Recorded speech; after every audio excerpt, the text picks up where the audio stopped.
வணக்கம். தலைவர் சிவாஜிராஜன், தேசிய நாடார் கூட்டமைப்பு.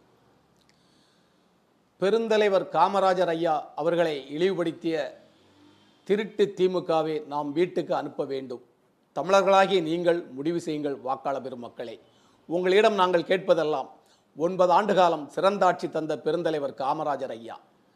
9 ஆண்டு காலம் மட்டுமில்லை, இந்த மக்கள் வாழ வேண்டும் என்று அன்றைக்கே போட்ட திட்டங்களை தான் இந்த அரசு இன்று செய்து கொண்டிருக்கிறது. அப்படிப்பட்ட ஒரு முதல்வரை கேவலப்படுத்த வேண்டும், அசிங்கப்படுத்த வேண்டும் என்று சொன்ன இந்த திமுக என்ன செய்தது தெரியுமா? ஆலந்தூர் பாரதி, திருச்சி சிவா, ராஜீவ்காந்தி வழக்கறிஞர், இவங்கெல்லாம் திமுகவை சார்ந்தவர்கள். இவங்க பெருந்தலைவரை ரொம்ப இழிவுபடுத்தி பேசினாங்க பொது மேடைகளிலும் பொது தளங்களிலும்.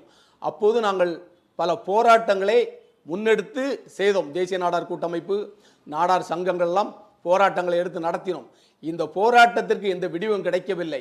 ஆனால் நாங்களும் தொடர்ந்து முயற்சி செய்து கொண்டிருந்தோம், பெருந்தலைவரை அசிங்கப்படுத்தவர்களை அவமானப்படுத்த வேண்டும் என்று. ஆனால் இந்த அரசு என்ன செய்தது தெரியுமா?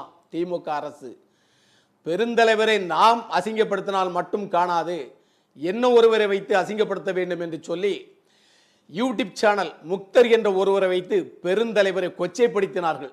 தமிழகம் முழுவதும் வழக்குகள் கொடுக்கப்பட்டு காவல்துறையால் அந்த வழக்குகளுக்கு நடவடிக்கை எடுக்கவில்லை.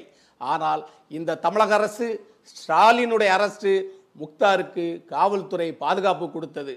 அப்போ பெருந்தலைவரை இழிவுபடுத்த நினைக்கக்கூடிய இந்த அரசை தமிழர்களாகிய நாம் வீட்டுக்கு அனுப்ப வேண்டும் என்று சபதம் ஏற்போம். கர்ணனுக்கு பின் மழையும் இல்லை, பெருந்தலைவனுக்கு பின் அணைக்கட்டுகளும் இல்லை. தமிழனை தேர்ந்தெடுப்போம். தமிழர்களாகிய நாம் ஒன்று கூடுவோம். தமிழரே தமிழ்நாட்டுடைய முதல்வராக வர வேண்டும் என்று சொல்லி உங்களை இருகையில் கூப்பிட்டு கேட்டுக்கொள்கிறேன். நன்றி, வணக்கம்.